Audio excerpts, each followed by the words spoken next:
Bathroom থেকে বের হয়ে ভুলও একটি কাজ করবেন না, তাহলে ঘরের মধ্যে বরকত থাকবে না, অসুখ বিসুখ বালা মুসিবত কখনোই বাসা থেকে কাটবে না।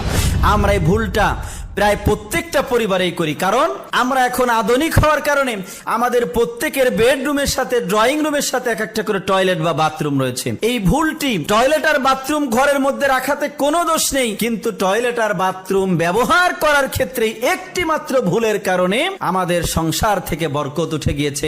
আপনাদেরকে বলবো, বাথরুমের ব্যবহার করার ক্ষেত্রে এই ভুলটি আপনি কখনোই করবেন না। যদি করেন তাহলে আপনার পরিবারের মধ্যে বরকত থাকবে না, আর পরিবারের কেউ কখনো সুস্থ জীবন যাপন করতে পারবে না। সেই ভুলটি হচ্ছে, আমরা বাথরুমে যখন যাই, বাথরুম থেকে বের হওয়ার পরে করি, তা হচ্ছে বাথরুমের দরজাটা ওপেন করে রাখি। বাথরুমের দরজা কখনো বাথরুম শেষে ওপেন করে রাখবেন না, বাথরুমের দরজাটা লক করে দিবেন। মেডিকেল সায়েন্স বলছে বাথরুমের মধ্যে প্রচুর পরিমাণে ব্যাকটেরিয়া